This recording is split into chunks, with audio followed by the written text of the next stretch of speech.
राज एक लड़की की आत्मा का प्रतिशोध। कहानी शुरू होती है।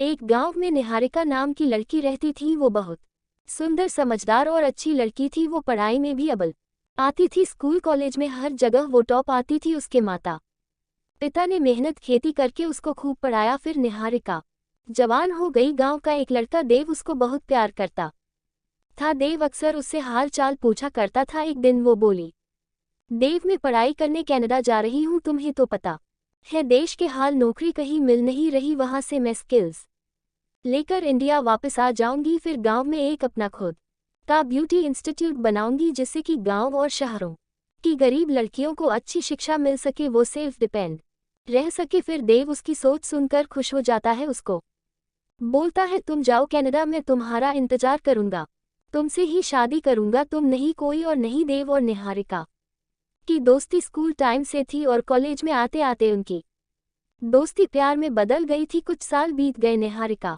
गांव वापस आई। कुछ देर के लिए देव भी उसको नहीं पहचान पाया। उसने घर आके सबको खुशखबरी दी। वो एक अच्छी टीचर बन गई है, ब्यूटी आर्टिस्ट भी। फिर वो अपने गांव में एक ब्यूटी इंस्टीट्यूट खोल देती है। उसके पास पैसा भी बहुत होता है। तो कहते हैं ना, हर गांव में कोई ना कोई बच्चे की तरक्की देखकर जलता ही है। फिर उसके कुछ दुश्मन जो निहारिका से जलते थे, उसकी सुंदरता देखकर और उसका काम देखकर, उन लोगों ने एक तांत्रिक से निहारिका पर काला जादू करवा दिया था। वो पागलों की तरह करने लगी, नालियों का गंदा पानी पीने लगी। ऐसे करते करते उसको 5 साल हो गए। देव भी परेशान हो गया। देव बोला, तू मेरा प्यार है, तू कैसी भी है, मैं तेरा साथ दूंगा, कुछ भी हो तुझे ठीक करके रहूंगा।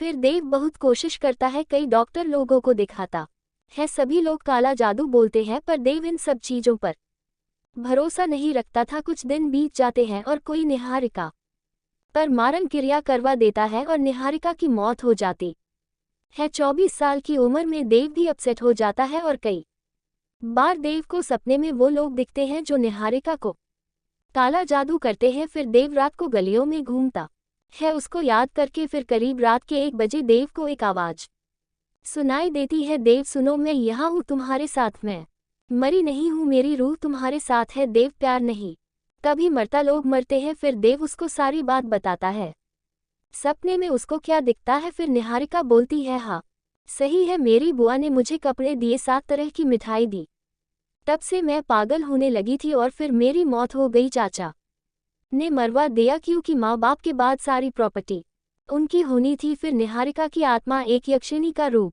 लेकर सब लोगों को जान से मार देती है, जिन लोगों ने उसको मारा होता है जादू टोने से, और उसकी आत्मा सबके सामने आ जाती है, पूरे गांव के सामने। और फिर देव बोलता है, जब निहारिका आत्मा है तो मेरा भी कोई जीने का हक नहीं। निहारिका बोलती है, मेरी रूह तुम्हारे साथ है मरने के बाद भी। देव सुनो, जब तुम मुझे याद करोगे मैं आ जाऊंगी। आज देव राज चाहे दुनिया में नहीं, पर उस गाँव में आज भी देव और निहारिका के साए नजर आते हैं। उसी ब्यूटी इंस्टीट्यूट में उनकी आवाजें सुनाई देती हैं। रातों को वो इंस्टीट्यूट भी अब सुनसान बन गया है, कोई भी वहाँ दिन को भी नहीं जाता है।